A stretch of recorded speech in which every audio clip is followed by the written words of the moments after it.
This Spotlight is brought to you by presenting sponsor, Busey Bank. Welcome to Spotlight. I'm your host, Paige Ronchetti, in for Jane. Today I'm joined by 3 local nonprofits, Diveheart, Friends for Therapeutic Equine Activities, and Ray Graham Association.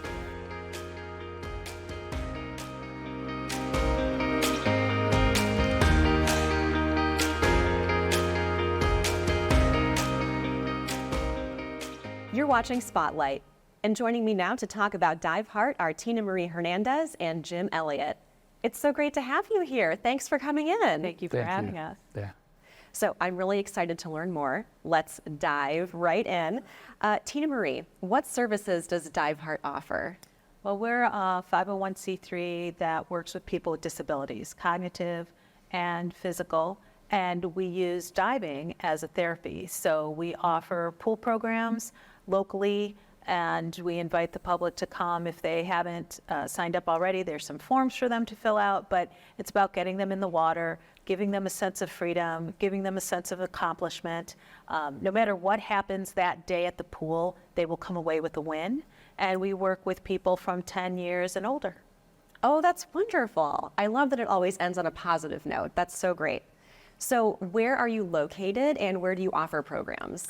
Our outreach center is in downtown Downers Grove, so it's a great location, and we have, we're there pretty much every day of the week, and a lot of times on the weekends we do special things to reach out to the community. If there's something happening in Downers Grove, Jim has been known to dress up as Scuba Santa or Scuba Easter Bunny, and we welcome in, and we have different things that happen at the outreach center. We also have a dive locker there, so we sometimes some of our divers come if they need gear or they're borrowing gear, so we use it there as well. Oh, that's wonderful. So Jim, turning to you, you have a new campaign coming up, the Deep Pool Project. Mm-hmm. Tell me about that and what you're launching. Well, this is our 24th year, so, and we're international, and we really honestly don't have to do a facility. We're known all over the world. We've changed the industry. There's a lot of great therapies I tell people in the world, but we have the franchise on zero gravity, right? So getting people out of their wheelchairs and getting them standing up, looking down, going, oh my God, I'm standing up for the first time since my injury. That is a high for me. But to scale that up and replicate that in a way where we could serve tens of thousands of people in a year instead of hundreds or thousands, we really need to build a deep warm water facility that we can replicate what we see in open water, and that includes pain management. If we get them deep enough, there's extra output of serotonin in the human body, which helps with pain management. So people with chronic pain, they get pain relief right away, but if they're deep enough over the course of a week, for example, they might go 2 weeks after that before the chronic pain starts coming back. Hopkins did a study with veterans that we helped train up and found out that if you get them to the 66 feet underwater, it also helps with PTSD symptoms. So 80% of the PTSD symptoms these veterans had on this trial study with Hopkins were alleviated for that week. So what will happen if you can get that same vet in the water every week? You know what I mean? Does that mean that goes away? Does that mean he needs less medication for anxiety and things like that? Plus autism, pressures of therapy for kids with autism, right? For people with autism. So this ambient pressure really helps individuals, focus underwater, and it eliminates surface distractions, right? Now the regular triggers aren't there, and the cool factor is really off the charts. So now kids can go say, oh, I went scuba diving. And they're like, what? You went scuba diving? That's crazy, And then you show them the video and the photos, and now they're rock stars. They think they could do anything, so it's pretty cool. Yeah, oh, that is really cool. Yeah. So it sounds like you need volunteers to help do all of these wonderful therapies. How can people become a volunteer, and just how can people get involved? Well, diveheart.org is our website. We're right in Downers. I mean, it's easy to find us. People find us from all over the world, but we're really going to need a lot of volunteers right now with this campaign we have coming up February 15th, where we're going to launch a fundraising campaign. We decided to do this because we applied for 2 patents for the design of the deepest warm water therapy pool in the world. There's 3 deep pools out there now in Dubai, Italy, and Brussels, and people can see the design is they're all the same, basically. You have a water tower sleeve that goes down over 100 feet, but if you put 20 people here, you can't put 20 people here, because if there's an emergency, boom. So our design kind of telescopes down, and that's what we got the patents on. And the last one came through first quarter last year. So we decided, well, let's get a feasibility study done to see if we could really raise the millions of dollars we need for this. And we did it, and we found out we need to find more people to get the big picture, but we can do phase one. And we're very excited about that. And February 15th at the Embassy Suites in Deerfield, we're going to be inviting people to come and learn how to become ambassadors, give them a toolkit where they could do, person-to-person fundraising for us, or, share and get us in front of people. That's going to be the key. Oh, that's really exciting. Yeah. So speaking of volunteers, can anyone volunteer? Absolutely. You do not need to be a diver to volunteer.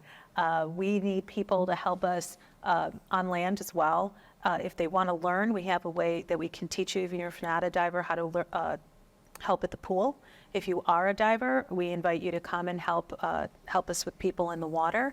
We have a training. We're also a training agency, so we train people on how to work with people with disabilities in the water, both to assist them as well as to teach them. If they're an instructor in scuba diving, they can become an instructor for Diveheart and work with people, get skilled up. Most dive instructors actually have already worked with someone that might need some adjustment, some adaptation to learn. But this is what we put out there in the world and how we expand adaptive diving throughout the world. Okay, perfect. That sounds like this is so wonderful. I had no idea about any of this. When I started this 24 years ago, I went, wait a minute, I get to scuba dive and help make the world a better place and help people with disabilities. I went, yeah, let's sign me up. Yeah, exactly. So, it's amazing. Yeah. It's one of those things that you may not think about. Right. So let's tell everyone one more time your website, how they can get more information, because this is so interesting, and I think a lot of people are going to want to learn more. So yes, it's diveheart.org. I invite people to find us on YouTube. We have so many amazing videos and stories about people that would inspire you, can inspire others. If you have someone who's feeling down and they think that maybe they can't do something, have them just check out our website and check out the videos that we have, and I think they'll come away thinking more positively, which is what we're trying to do. Wonderful. Yeah, I just posted today on social media. We have playlists. So we have military playlists, military stories, and medical stories. And we've done symposiums. And I just said, hey, if you want to reach out to the military community wherever you are and start a program for adaptive scuba, you can definitely do that with this playlist, because it's right there. All right. Well, thank you, Jim and Tina Marie, for being here today. If you'd like to learn more about Diveheart, please visit their website. We're going to take a quick break, but stay tuned for more Spotlight.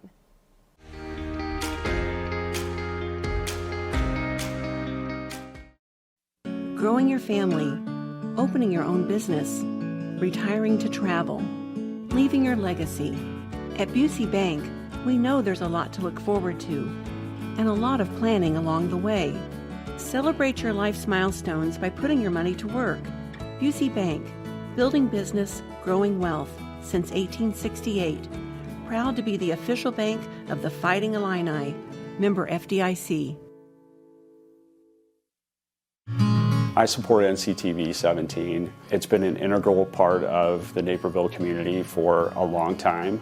Naperville is a unique city with lots of diversity and lots of different things going on, and NCTV is always there to tell a story, whether that's festivals, events. The stories that NCTV brings to the community is important because it ties everyone together and it makes a larger city feel like a smaller town. Please join me in supporting Naperville's local nonprofit television station.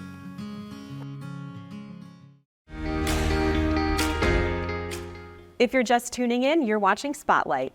I'm your host, Paige Ronchetti, and joining me now from the Friends for Therapeutic Equine Activities is Nancy Winkleman. Hi, Nancy. Thanks for being here today. Well, thank you so much, Paige. I'm so happy to be here and be able to share our organization with you and with the viewers. Yeah, I can't wait to hear more. So first of all, what is FTEA? We are a not-for-profit organization that was founded 27 years ago, and we provide adaptive horsemanship services to people with special needs, children and adults ages 3 and up. Oh, wow. So tell me a little bit about why horses are beneficial to people with special needs. Well, what they have found, and there's actually been research done on this, is that bonding with a large animal can have a profound effect on people, and that someone with a disability as well as someone who does not have a disability. And what they have found too is going all the way back to the 1950s in Europe when they first started to create something that was similar to what we know now as adaptive horseback riding, is that the movement of the horse, for those that are able to ride, provides that stimulation and that movement that most mimics the way humans move. It's a three-dimensional movement. And for many of our participants that use a therapist, they also, their therapists find that when they are using the services of a therapist as well as just coming to our barn and participating in adaptive riding, they're finding that they're able to hit their therapy goals in that instance with their PT or their OT, or even their speech therapist. Oh, that's great. So the movement helps them absorb their therapies even quicker. It does, and because anyone that rides has to be able to compensate for that movement and has to balance. They have to figure out right and left differential. They have to figure out a whole lot of problem-solving skills too. Yeah. And for our participants, it might be a small challenge, or it might be just an absolutely huge challenge. And that's why we are a very controlled environment with a skilled staff and also a huge volunteer corps. That is wonderful. So let's actually touch on your volunteers for a moment. How does someone become a volunteer, and what kinds of things will they be doing? Our volunteers do almost everything that takes place on the property, and even things that take place off the property. They can reach us by going to our website. There's a volunteer portal. They can fill out the volunteer forms. They will be able to talk to our volunteer coordinator either through email or by phone, depending on which communication works best. And once we get those wheels in motion, then we provide them with an orientation, and that's just basic. Here we are, this is the property, safety, things that everybody needs to know that's on the property. And then we get to touch lightly on some of the specifics on how someone might be able to assist during actual riding sessions, or if people are going to be helping out in the stable. There's a huge list of tasks every day that have to be done in the stable. They might be helping care for horses. They may be coming to help with maintenance. You know, it's over a 5-acre property. There are a lot of things to be done, and we really treasure our volunteers because that's how it all happens. I do have to say, though, that our volunteers need to be at least 13 years of age. Okay. And they obviously have to be fairly responsible and mature. Oh, of course, yes, especially around horses. Exactly, and the people that we serve. Yes. So who does FTEA serve exactly? We serve people with cognitive, physical, and social special needs. So it's a very, very broad population. People with autism, people with cerebral palsy. We have kids and adults with learning disabilities. We have I've known a number of adults with MS that have ridden with us through the years. We have people with Down syndrome. I mean, I could go on and on and on. It's a huge list. But we try to make sure that we are able to provide appropriate services for each of those individuals. And our instructors are very good at being able to construct lesson plans so that they do fit the needs of those individuals. Our instructors are certified through PATH International, which is the professional association for therapeutic horsemanship. They're based out of Colorado. They certify instructors across the country, and they also accredit programs. And our program is one of about 7 or 8 programs in Illinois that are accredited. And there's well over 30 members in Illinois that belong to that same organization, but they just have not taken the time like we have to go through the whole accreditation process, which is, it's a huge undertaking. In fact, this past summer, we reaccredited, and I'm happy to say we reaccredited with 100% compliance, which is Wow. a pretty big order, and we're very proud of that. Oh, as you should be. So it sounds like there's a big need for your services. How does somebody seek out services with you? We get referrals through teachers, physicians, therapists. People sometimes just do the Google search, and that's how they find us that way. Probably one of the best referrals we always have is parents of current participants that talk. All these parents network, and they like to talk about the things that they're doing with their children or their adult children, which is a huge part of what we do. And then from there, they can reach out via phone. They can reach out, check out our website. They can email us. There's a lot of different ways that they can communicate with us. Well, that's great news. So I imagine that you have to have horses of a certain temperament for these activities. Where do you find the gentle horses? We are very fortunate. We're in unincorporated DuPage County in Wayne, and there are many, many horses that still live in that suburban area. People may consider donating a horse to us, and they have to be very gentle. They have to be kind. They have to be reasonably well trained before we acquire them. We will make a decision. Is this a good fit for us? And also, very importantly, is this a good fit for the horse too? Because it has to be a mutually agreeable and beneficial job for that horse. Yeah, that's wonderful to hear that you care about the horses just as much as you care about your patrons of the organization. Well, we have to. We consider them our equine partners. Yeah. And obviously, we cannot do what we do without them.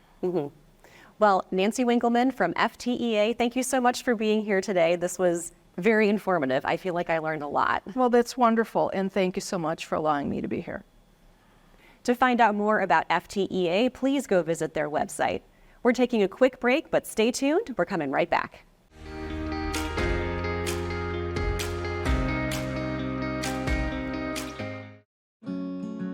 Busey Bank is proud to partner in building business and growing wealth since 1868.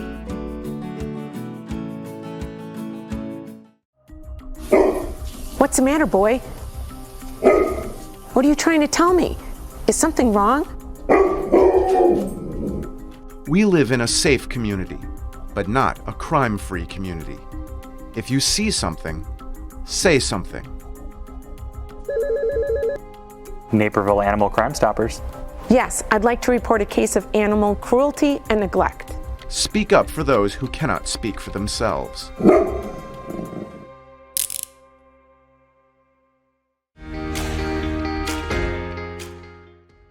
Welcome back to Spotlight. Joining me now from Ray Graham Association are Kim Zeller and Karen Musembi. Hello, it's so great to meet both of you. Thank you. It's great to be here. Nice meeting you. So, Kim, how does Ray Graham Association support people with disabilities? So Ray Graham Association has been providing supports and services for nearly 75 years. We provide services to people with a full array of opportunities that include supports for families that have their family member at home with them, residential supports where we support people 24 hours or maybe just a little bit, depending on what they need. We provide a lot of support by way of supporting people to become gainfully employed, so partnering with area businesses. We also do a full array of recreation services, and then a large part of our programs and services are around life skills development. So that can be anything from independent living skills to vocational skills to any type of professional growth, or simply learning how to communicate to enhance your relationships and find friends.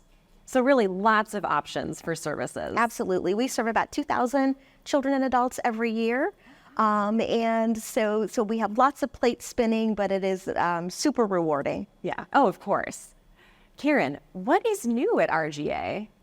Well, we always have a lot of new things at Ray Graham Association, but we're actually very excited to share that We just got person-centered excellence accreditation with distinction from the Council on Quality and Leadership.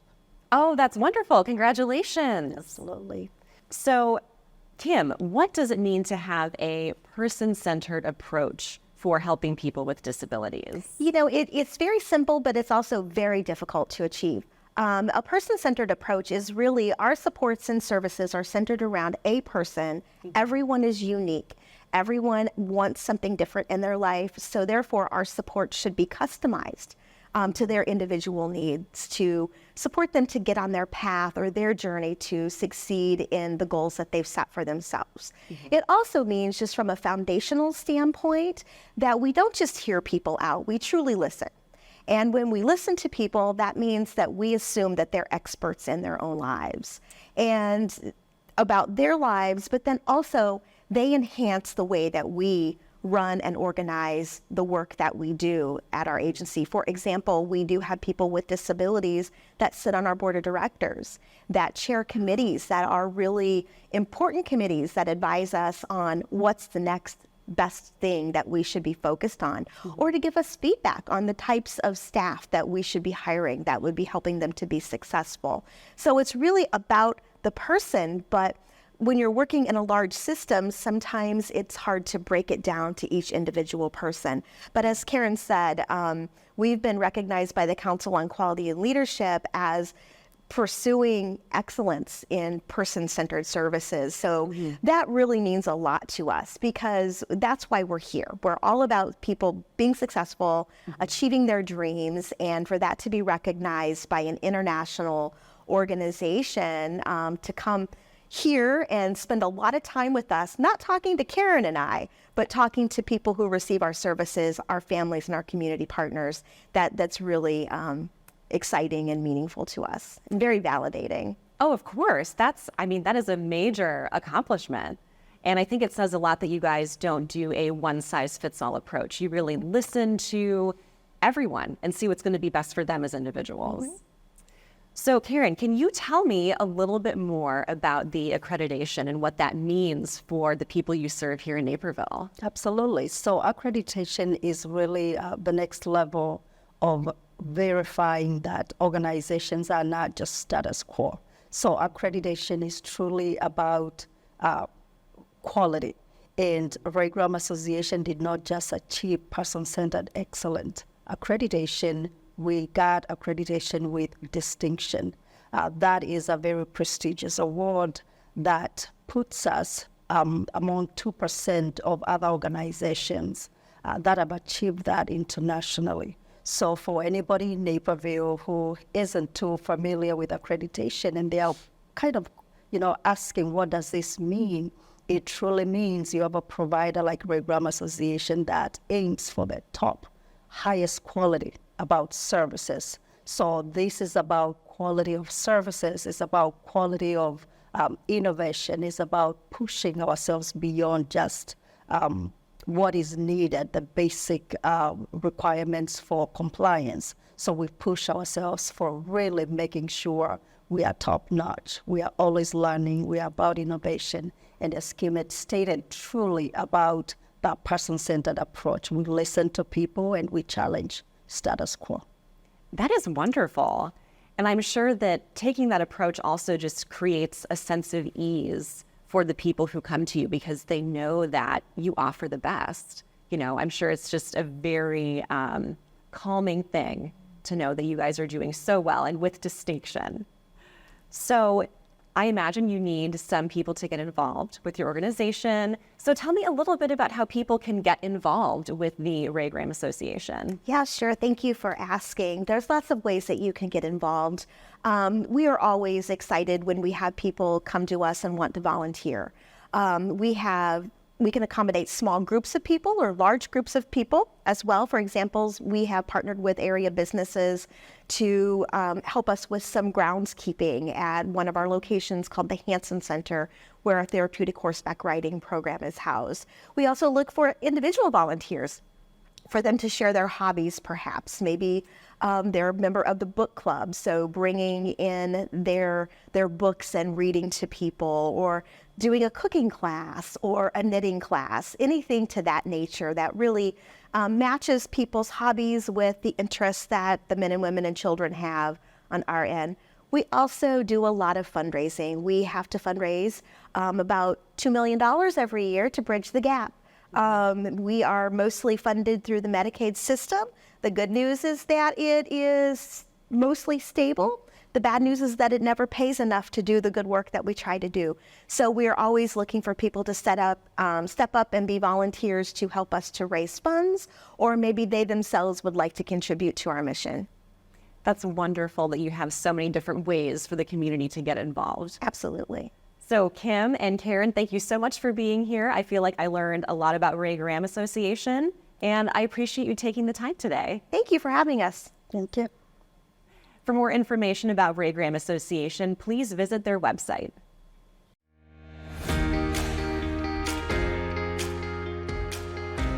I'd like to thank all of my guests for joining us on Spotlight, and to our friends at Busey Bank for their generous sponsorship of today's show. To learn more about the organizations featured on this episode, please visit our website at nctv17.org. And to stay informed about what's happening in our community, sign up to receive our daily news update and like and follow us on social media. For Spotlight, I'm Paige Ronchetti. Thank you for watching. This Spotlight is brought to you by presenting sponsor, Busey Bank.